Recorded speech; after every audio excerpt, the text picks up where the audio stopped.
Tiga titik lahan gambut di Kabupaten Muaro Jambi hangus terbakar.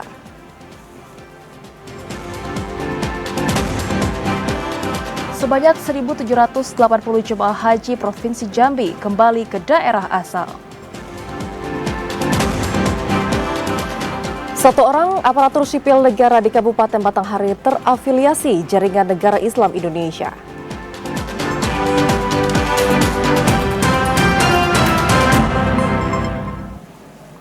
Selamat sore pemirsa, hari ini Sabtu 20 Juli 2024. Jambi hari ini hadir kembali menyapa Anda dengan beragam informasi aktual dari Provinsi Jambi. Selain tiga topik utama tadi, saudara, redaksi kami juga telah menyiapkan sejumlah informasi penting dan menarik lainnya untuk Anda. Bersama saya Nastasya Laga. Dan saya Vidya Francisca, inilah Jambi hari ini selengkapnya.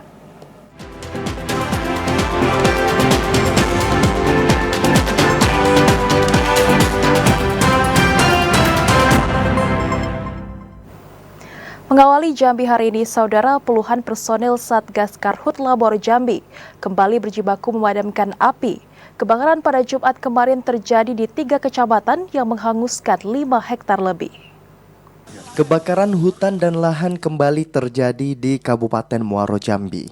Berdasarkan catatan tim Satgas Karhutla Muaro Jambi, terdapat 3 peristiwa kebakaran lahan yang terjadi pada Jumat 19 Juli 2024 kemarin. Di antaranya Desa Gerunggung, Kecamatan Sekernan, sekitar 5 hektar lahan rawa kosong terbakar. Kemudian di Desa Tangkit Lama, Kecamatan Sungai Gelam, seluas setengah hektar lahan terbakar yang merupakan lahan gambut. Terakhir peristiwa karhutla terjadi di Desa Talangduku, Kecamatan Taman Rajo, dengan luas kebakaran sekitar 0,4 hektar yang merupakan lahan mineral. Setelah berjibaku, api di 3 titik kebakaran berhasil dipadamkan oleh tim Satgas Karhutla, baik dari TNI, Polri, BPBD, dan Manggala Agni. Kabak Ops Polres Muaro Jambi AKP Rudi Hambali mengatakan, saat proses pemadaman, selain minimnya ketersediaan air, tim juga sulit menuju titik lokasi yang terbakar. Kini kawasan yang terbakar terutama di Kecamatan Sekernan telah dipasang garis polisi. Saat ini kepolisian masih menyelidiki penyebab kebakaran di 3 titik tersebut. Ini akan kita lidik dulu, kita mau olah TKP, sudah kita pasang garis polis. Akan menindaklanjutinya mungkin dari Tepiter Polres dulu. Yang pertama, jangan sekali-sekali membakar ya, karena membakar sudah melanggar pidana ya, sudah ada hukumannya, ancaman sudah jelas. Saya himbau kepada masyarakat khususnya warga masyarakat Muaro Jambi, kalau membuka lahan jangan cara membakar lah, kan ada upaya-upaya lain. Tim Satgas Karhutla kembali mengingatkan warga agar tidak membuka lahan dengan cara membakar. Untuk langkah pencegahan, hingga kini tim Satgas masih melakukan patroli di kawasan rawan terbakar. Azam Afnan, TVRI Jambi melaporkan. Saudara, saat ini seluruh perusahaan yang ada di Kabupaten Tanjung Jabung Timur wajib menyiapkan peralatan pemadam dan juga embung. Hal tersebut sebagai atensi sesuai dengan instruksi Bupati Tanjung Jabung Timur pada saat rapat penetapan status siaga karhutla. Sebagai langkah menghadapi musim kemarau yang diprediksi mulai memuncak pada bulan Agustus 2024 ini, BPBD Kabupaten Tanjung Jabung Timur meminta seluruh perusahaan yang beroperasi untuk menyiapkan embung guna mengantisipasi kebakaran hutan dan lahan atau karhutla. Kepala Pelaksana BPBD Kabupaten Tanjung Jabung Timur Helmi Agustinus mengatakan, setiap perusahaan yang bergerak di bidang perkebunan maupun industri ditekankan membuat embung sebagai wadah penampung air. Ini dilakukan untuk memudahkan proses pemadaman jika terjadinya karhutla, terutama perusahaan yang beroperasi menggunakan lahan milik negara. Selain embung, seluruh perusahaan juga diminta menyiapkan peralatan pemadaman api sesuai standar yang berlaku. Persiapan ini perlu dilakukan perusahaan karena merupakan salah satu kewajiban yang harus dipenuhi sesuai regulasi yang berlaku. Upaya ini juga merupakan atensi yang diterima BPBD sesuai instruksi Bupati Tanjung Jabung Timur saat rapat evaluasi. Sebagai catatan, Kabupaten Tanjung Jabung Timur sepanjang tahun 2024 telah berstatus siaga karhutla dan telah mengalami 1 kasus karhutla di Kecamatan Dendang dekat perbatasan Kabupaten Muaro Jambi. Lahan yang terbakar seluas 0,5 hektar dan merupakan lahan masyarakat bervegetasi gambut. Khalifa Fatria, TVRI Jambi melaporkan. Beralih ke segmen info haji, saudara, jemaah haji Provinsi Jambi memberikan apresiasi tinggi terkait maksimalnya pelayanan pada penyelenggaraan musim haji 1445 Hijriah. Memasuki tahapan akhir penyelenggaraan musim haji 1445 Hijriah, jemaah haji asal Provinsi Jambi memberikan apresiasi tinggi terkait baiknya pelayanan musim haji di tahun ini. Seperti yang diungkapkan Haji Muhammad Taslim, salah satu jemaah haji yang tergabung dalam kelompok terbang 22 Batam. Taslim menerangkan pelayanan haji di tahun 2024 dirasakan para jemaah dengan sangat memuaskan.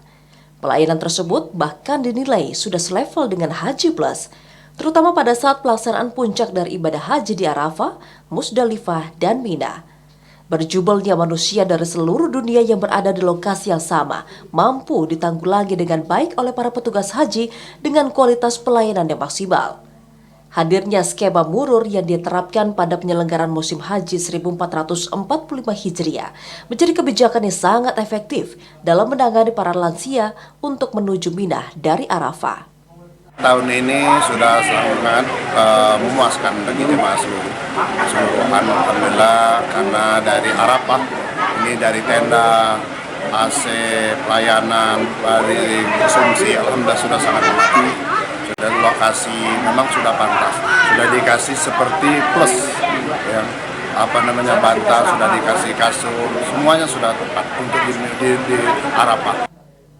Taslim juga mengatakan evaluasi penyelenggaraan dari ibadah haji di tahun 2024 hanya perlu dilakukan untuk pengetatan istitaah kesehatan, sehingga para jemaah yang mengikuti pelaksanaan haji benar-benar sehat dan bisa untuk diberangkatkan. Randy Arta, TVRI Jambi, melaporkan. Sementara itu, saudara, sebanyak 448 orang jemaah haji asal kota Jambi yang tergabung di dalam kloter 26 hari ini telah sampai ke tanah air. Mereka kemarin diberangkatkan dari Arab Saudi ke kota Batam dan kemudian dilanjutkan menuju ke bandara di kota Jambi. 448 orang jemaah haji asal kota Jambi yang tergabung dalam kloter 26 telah sampai ke tanah air. 448 orang itu terdiri dari 440 jemaah serta 8 orang panitia. Kloter 26 ini merupakan gelombang kedua jemaah haji asal kota Jambi yang sebelumnya kloter 22 pada 15 Juli kemarin. Untuk jadwalnya, kloter 26 ini diberangkatkan pada 19 Juli kemarin pukul 21.40 waktu Arab Saudi dan tiba di kota Batam pada hari ini tanggal 20 Juli 2024 pukul 11 waktu Indonesia Barat dan tiba di Jambi diperkirakan pada sore ini pukul 16 waktu Indonesia Barat. Kasih Haji Kemenak Kota Jambi Muhammad Holis menerangkan saat tiba di Jambi para jemaah langsung dibawa ke asrama haji. Di asrama haji nantinya dilakukan pelepasan secara seremonial, setelah itu baru dibawa ke kantor wali kota Jambi. Muhammad Holis mengimbau para keluarga yang akan menjemput jemaah haji di kantor wali kota Jambi dan bukan di asrama haji. Yogi Ramadhani, TVRI Jambi melaporkan. Setelah mulai dipulangkan sejak 15 Juli 2024 dari Madinah, Kanwil Kemenak Provinsi Jambi memastikan 1.780 orang jemaah haji Provinsi Jambi sudah kembali ke daerah asal. Kantor Wilayah Kementerian Agama Provinsi Jambi memastikan 1.780 orang jemaah haji asal Provinsi Jambi sudah kembali ke daerah asal setelah dipulangkan pada tanggal 15 Juli 2024 dari Madinah. Kakanwil Kemenak Provinsi Jambi Zostafia menjelaskan, para jemaah tersebut merupakan jemaah yang tergabung dalam kelompok terbang 22, 23, 24, dan 25 Batam. Para jemaah ini berasal dari 11 daerah, yakni Kota Jambi, Sarolangun, Tebo, Batanghari, Bungo, dan juga Kota Sungai Penuh. Kemudian Merangin, Kerinci, Tanjung Jabung Timur, Tanjung Jabung Barat, serta Kabupaten Muaro Jambi. Dengan rincian per masing-masing kloter yaitu 443 orang jemaah untuk kloter 22, 444 orang jemaah pada kloter 23, 447 orang jemaah di kloter 24, serta 446 jemaah di kloter 25. Zostavia menjamin secara umum para jemaah yang sudah tiba di Provinsi Jambi dalam kondisi yang sehat dan siap untuk dipulangkan ke daerah asal.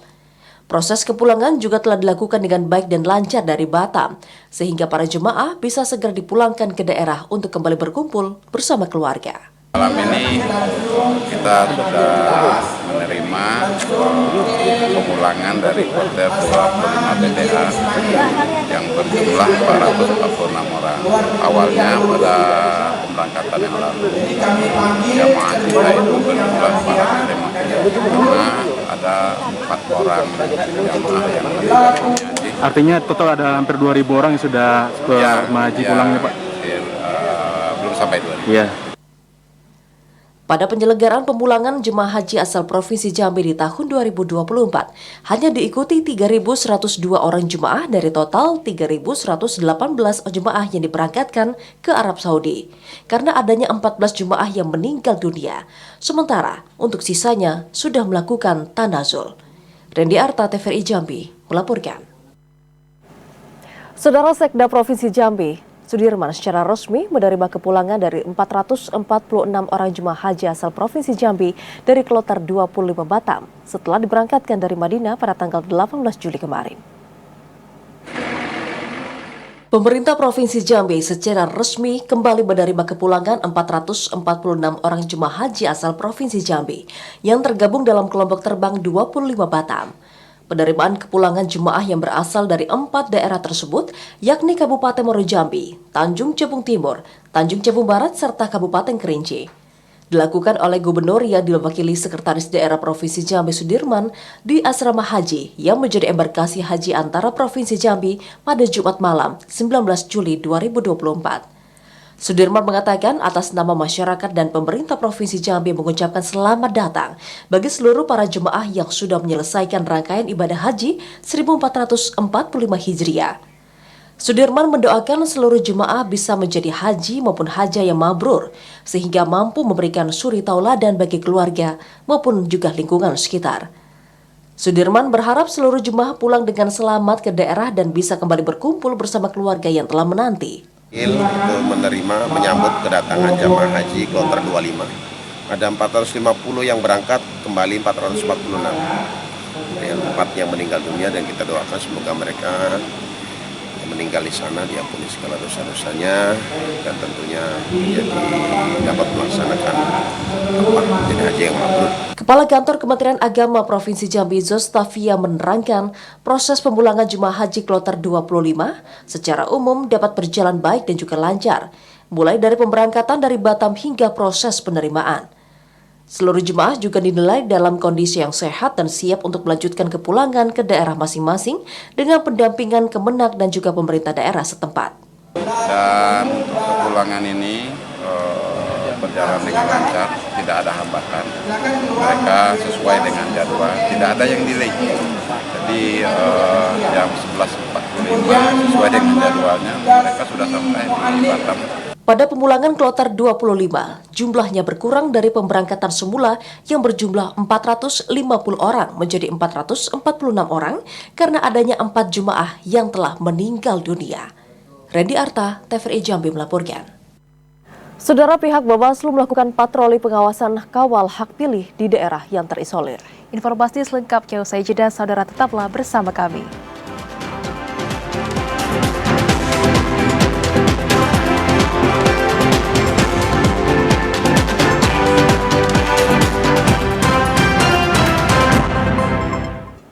Anda kembali bersama kami saudara dalam segmen menuju Pilkada 2024. Proses pencocokan dan penelitian atau coklit data pemilih untuk pemilihan kepala daerah di wilayah perbatasan Kabupaten Sarolangun dengan Kabupaten Muratara Provinsi Sumatera Selatan sudah rampung 100%. KPUD akan melakukan safari coklit bersama KPUD Muratara Provinsi Sumatera Selatan. Proses coklit data pemilih di wilayah perbatasan antara Kabupaten Sarolangun dan Kabupaten Muratara Provinsi Sumatera Selatan akan dilakukan pengecekan ataupun juga verifikasi kembali antara KPUD Sarolangun dan juga KPUD Muratara. Setelah pencocokan dan penelitian yang dilakukan Pantarlih rampung 100%. Komisioner KPUD Sarolangun Divisi Data dan Informasi Edi Zambra mengatakan, KPUD Muratara Provinsi Sumatera Selatan beberapa waktu yang lalu telah datang dan bersilaturahmi ke kantor KPUD Sarolangun terkait pemilih di wilayah perbatasan karena adanya pemilih secara administrasi terdaftar di wilayah Kabupaten Muratara maupun wilayah Kabupaten Sarolangun, namun secara geografis ada pemilih yang berada di dua wilayah Kabupaten Sarolangun dan Kabupaten Muratara. Menjelang berakhirnya tahapan coklit ini, jajaran KPUD Sarolangun dan KPUD Muratara akan melakukan verifikasi coklit secara bersama yang akan berlangsung di Desa Simpang Nibung, Kecamatan Singkut. Kalau untuk belum bisa kita pastikan dulu, nanti hasil kita koordinasi. Karena kita baru, teman-teman Muratara baru selesai kunjungan silaturahmi terkait perbatasan di wilayah batas. Kita juga ingin menyampaikan ke KPU Muratara bahwasanya untuk daerah batas kita sudah melakukan coklit 100%. Coklit dan verifikasi secara bersama di wilayah perbatasan sebagai antisipasi munculnya konflik dan permasalahan hukum terkait data pemilih di kedua wilayah tersebut. Edi Kusnadi, TVRI Jambi, melaporkan. Saudara, jelang akhir tahapan coklit pilkada serentak di tahun 2024 kali ini, pihak Bawaslu Kabupaten Sarolangun meminta kepada seluruh pengawasan untuk dapat ditingkatkan dan juga bisa melakukan coklit secara maksimal. Proses pencocokan dan penelitian yang dilakukan petugas Pantarlih di masing-masing tempat pemungutan suara yang menyisakan waktu sekitar 4 hari. Bawaslu meminta jajarannya untuk semakin mengintensifkan pengawasan dan pencegahan pelanggaran.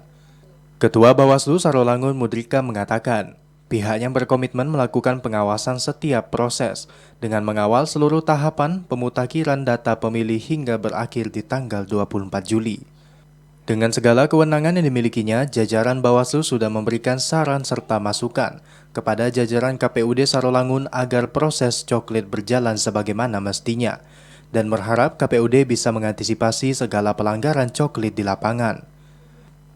Mudrika menjelaskan dengan batas waktu yang masih tersisa, KPUD diminta melakukan cross-check data pemilih yang sudah dicoklit 100%.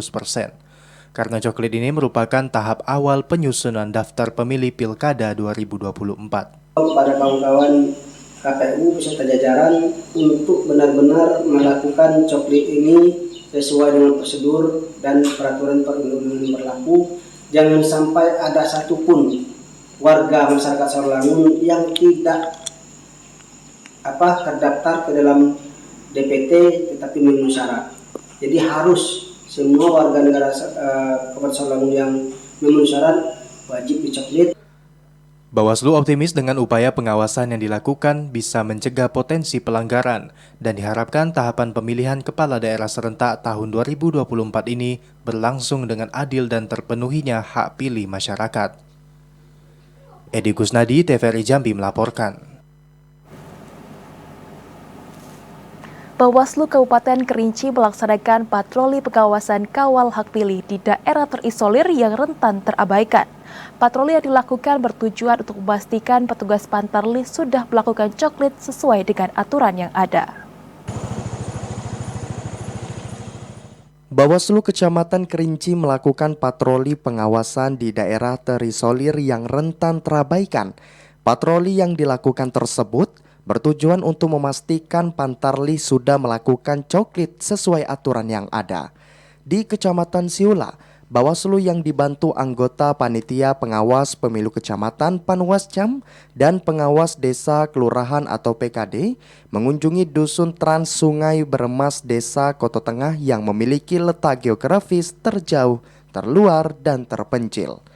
Ini merupakan wilayah yang berada di area perbukitan Kecamatan Siula.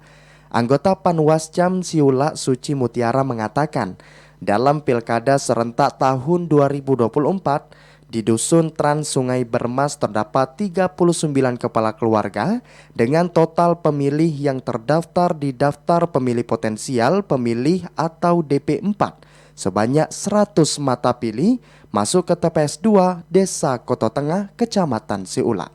Melakukan kegiatan mendatangi secara langsung pemilih yang rentan berpotensi terabaikan hak pilihnya atau pemilih yang berpotensi disalahgunakan hak pilihnya, seperti pemilih disabilitas, pemilih yang meninggal dunia namun masih dalam daftar KPU, atau pemilih di tempat perbatasan atau terisolir.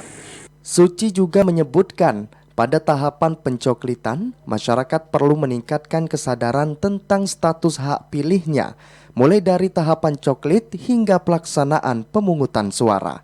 Ilwan, TVRI Jambi melaporkan. Kita ke sorotan lainnya, Saudara. Pelaksanaan PPDB untuk tingkat sekolah menengah pertama di Kota Jambi saat ini sudah menuai polemik karena masih terdapat kekurangan siswa di sejumlah sekolah. Terkait hal itu, Dewan nantinya akan membentuk pansus untuk bisa menyelesaikan polemik tersebut.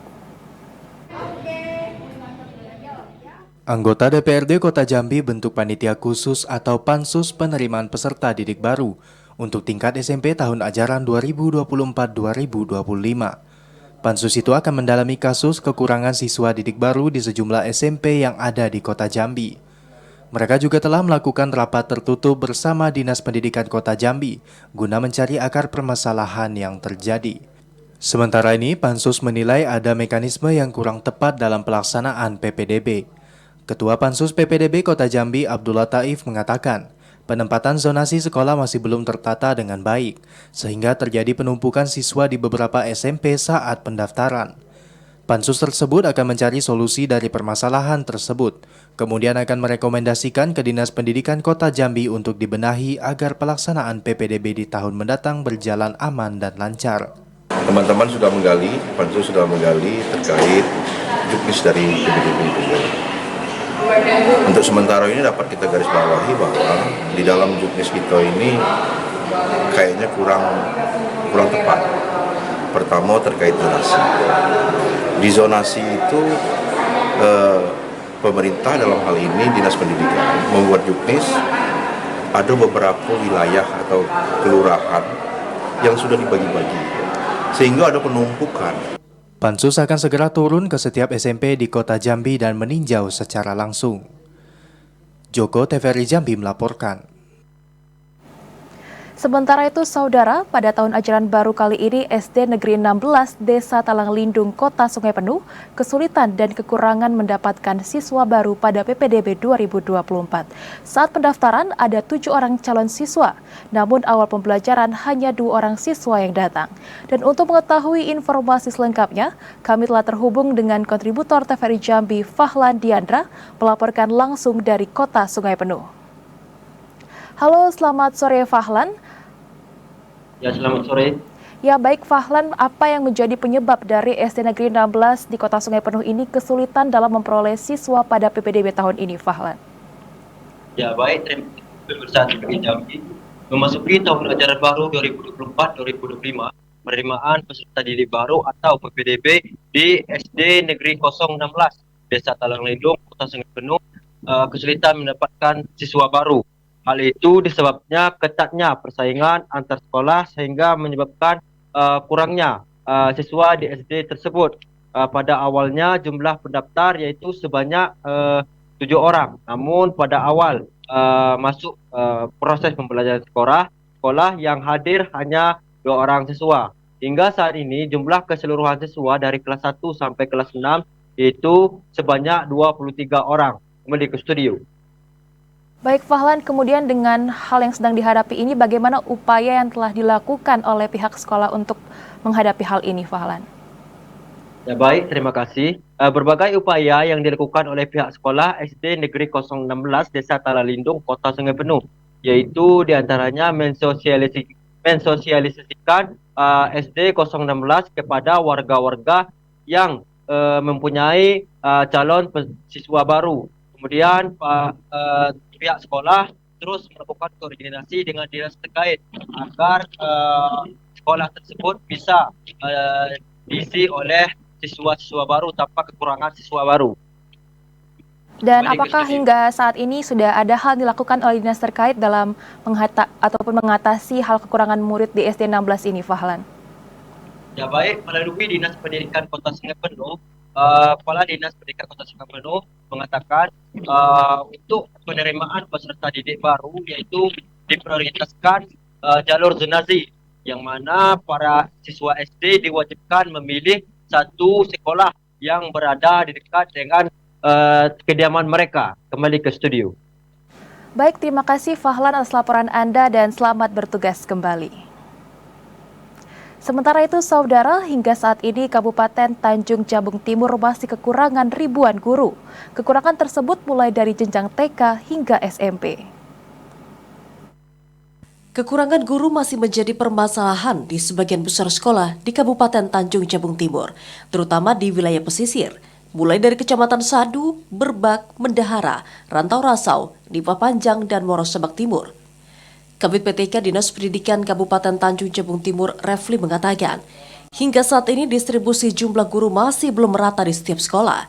Kondisi ini menyebabkan kekurangan tenaga pengajar di SD dan juga SMP. Sepanjang tahun 2024, Kabupaten Tanjung Jabung Timur masih kekurangan hingga 1.200 guru. Idealnya, kebutuhan guru mencapai 7.000 lebih. Kebijakan pemerintah dengan dibukanya program pegawai pemerintah dengan perjanjian kerja tidak membuat guru menjadi bertambah. Sebab program ini hanya mengubah status dari guru honor menjadi pegawai pemerintah. Cara satu-satunya yang dinilai bisa menambah kekurangan guru di Kabupaten Tanjung Jabung Timur hanya dengan membuka CPNS oleh pemerintah pusat.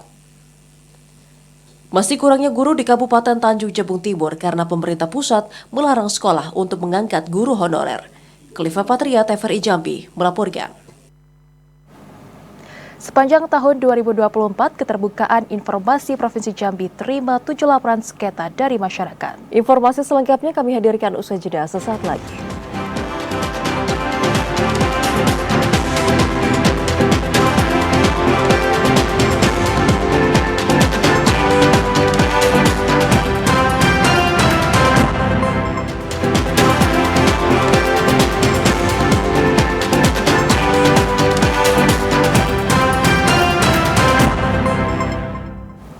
Anda kembali bersama kami, saudara, dalam Jambi hari ini.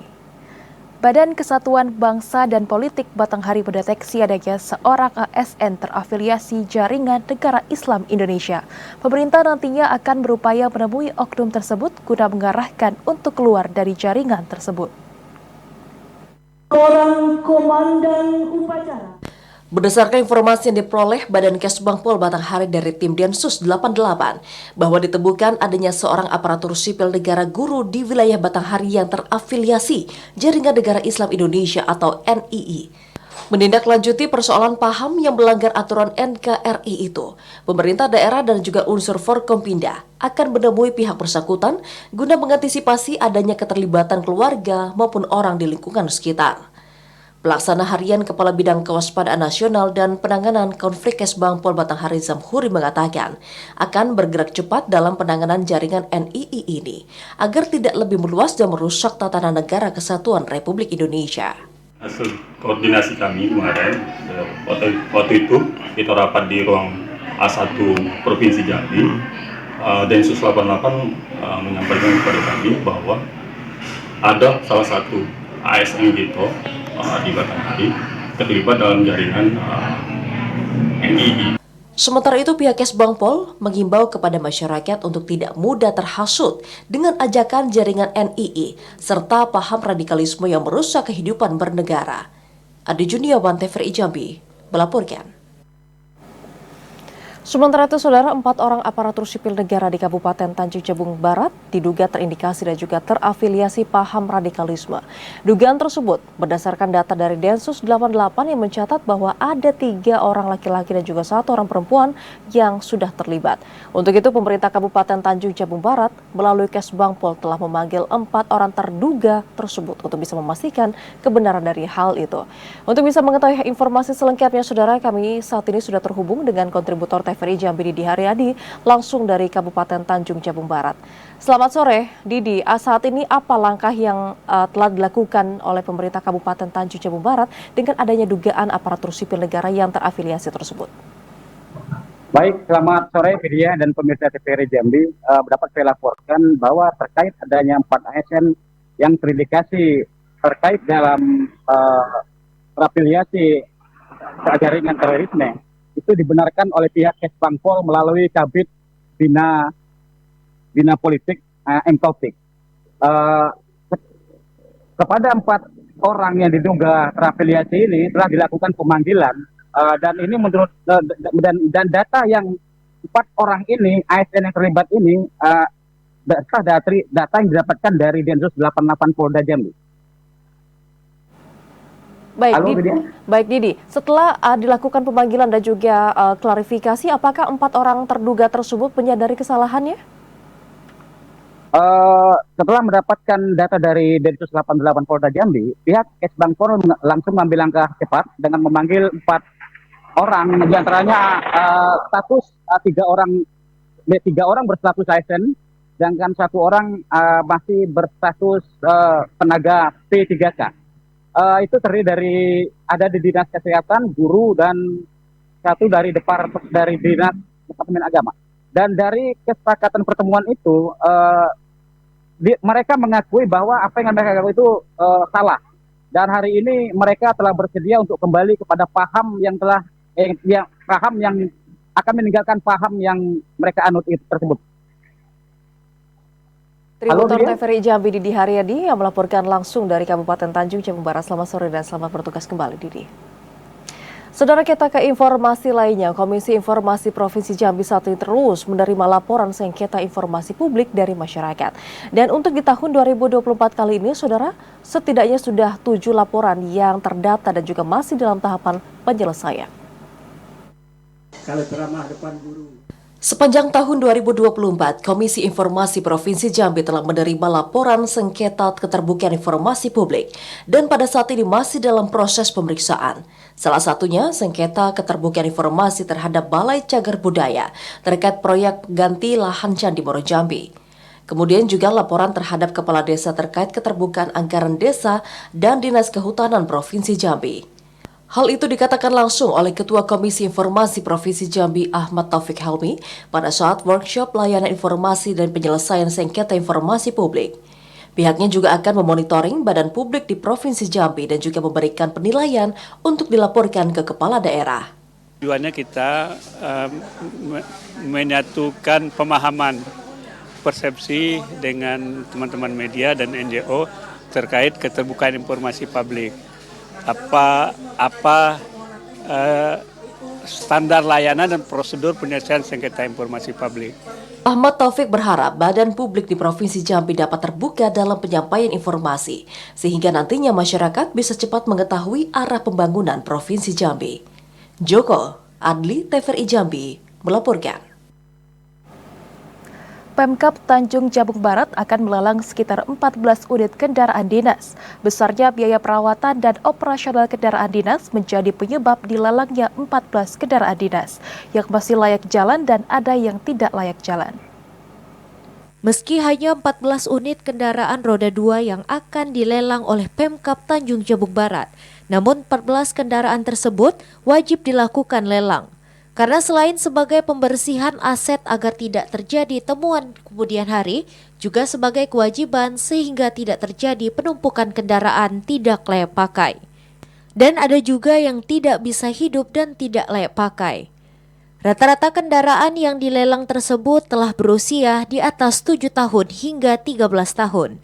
Dari 14 unit tersebut rata-rata jenis merek Supra X 125 atau motor bebek, mobil minibus Avanza, bus Engkel, dan Innova.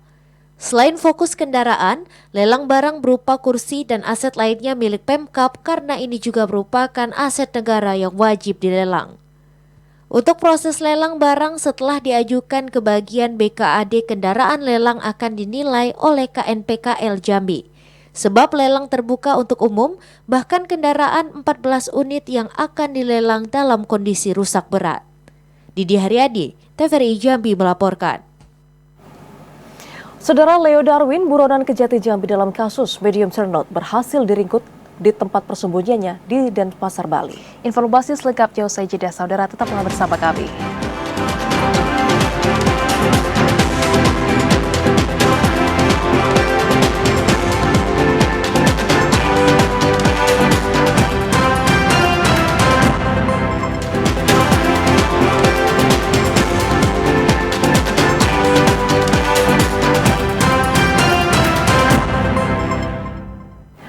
Anda kembali bersama kami di Jambi hari ini. Saudara, terkait dengan kasus Tipikor, seorang buronan kasus gagal bayar medium term note atau MTN di Sun Prima Nusantara Pembiayaan pada Bank Jambi di tahun 2017 hingga 2018 diringkus oleh pihak Kejaksaan Agung dan juga Kejati Jambi. Tersangka Leo Darwin diringkus petugas pada saat berada di tempat persembunyiannya di Denpasar, Bali pada Jumat malam kemarin. Tim gabungan Kejaksaan Agung dan Kejaksaan Tinggi Jambi meringkus buronan dalam kasus gagal bayar medium term note PT Sun Prima Nusantara Pembiayaan pada Bank Jambi di tahun 2017 hingga 2018.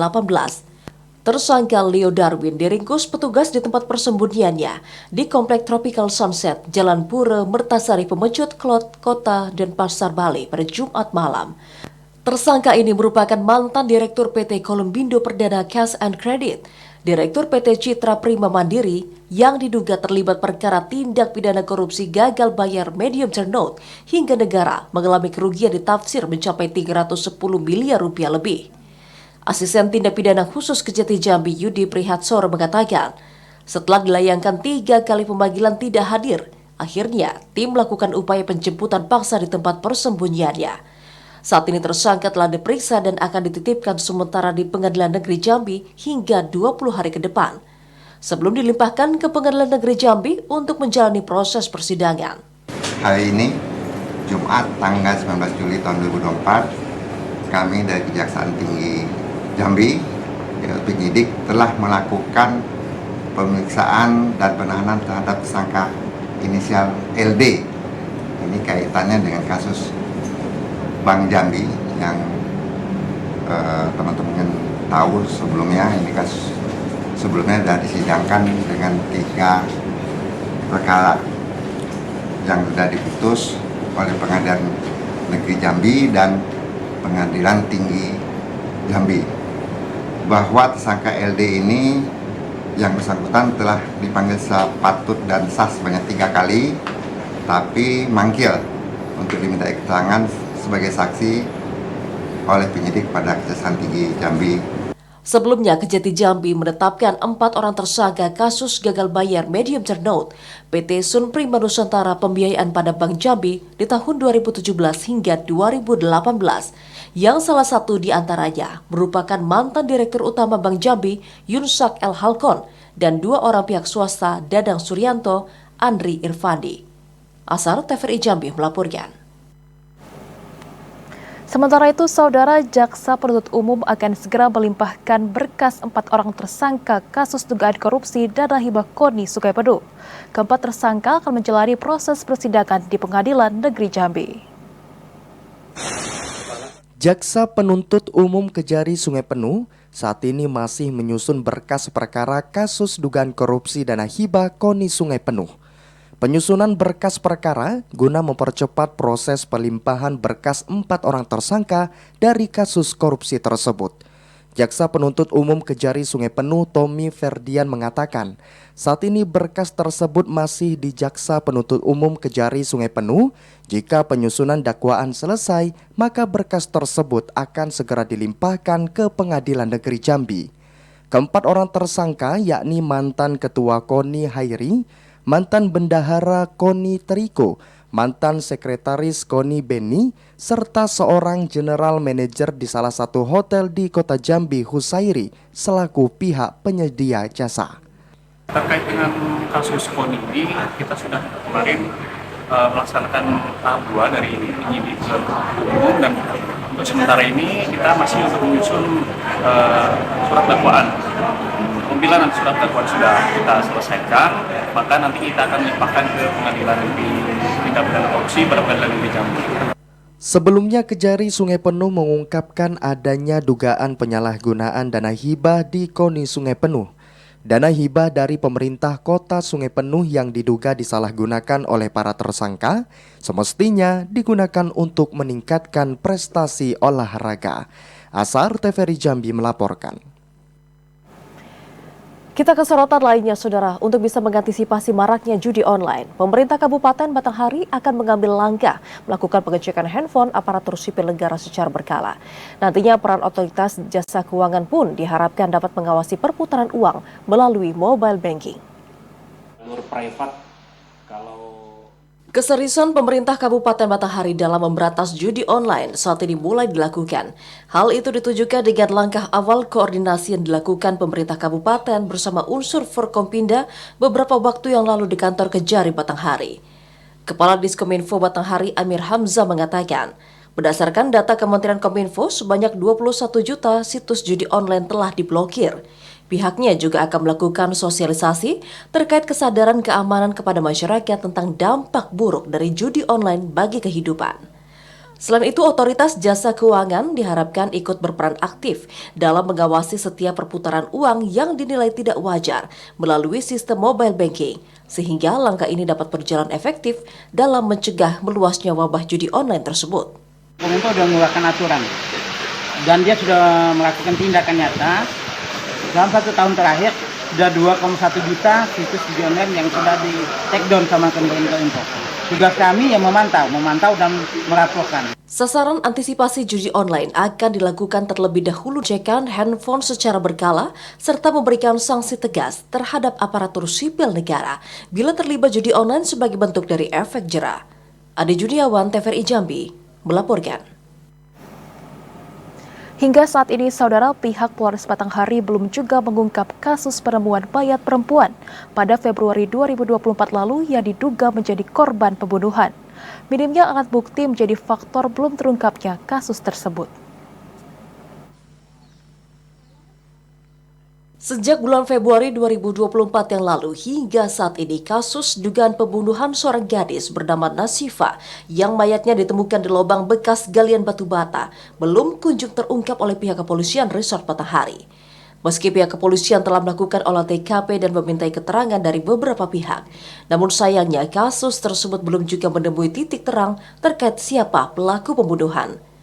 Kapolres Batanghari AKBP Bambang Purwanto mengatakan, minimnya alat bukti menjadi faktor dari sulitnya pengungkapan kasus korban Nasifa, sehingga pihak kepolisian pun membutuhkan waktu yang cukup panjang guna memperoleh bukti dan juga fakta di lapangan terkait pelaku yang terlibat, agar nantinya tidak terjadi kekeliruan dalam proses penindakan hukum pada kasus tersebut. Belum ada lebih deh yang ditemukan. Pertama tidak ada saksi, cuman sampai sekarang itu kita masih melakukan penyelidikan sampai sekarang. Masih ada lah, cuman kan nggak mungkin lah hasil penyidikan kita langsung sampaikan ke umum kan. Masih ada juga ada, kantong juga ada. Kapolres pun menyampaikan proses penyelidikan dugaan kasus pembunuhan ini masih terus berjalan dan petugas masih berusaha mengumpulkan alat bukti untuk menemukan pelakunya. Ade Juniawan, TVRI Jambi, melaporkan. Informasi tadi menjadi penutup dalam Jambi hari ini, saudara. Terima kasih atas perhatian dan kebersamaan Anda. Dan akhirnya, saya Anastasia Laga. Dan saya Vidya Francisca pamit undur diri. Wassalamualaikum warahmatullahi wabarakatuh dan sampai jumpa.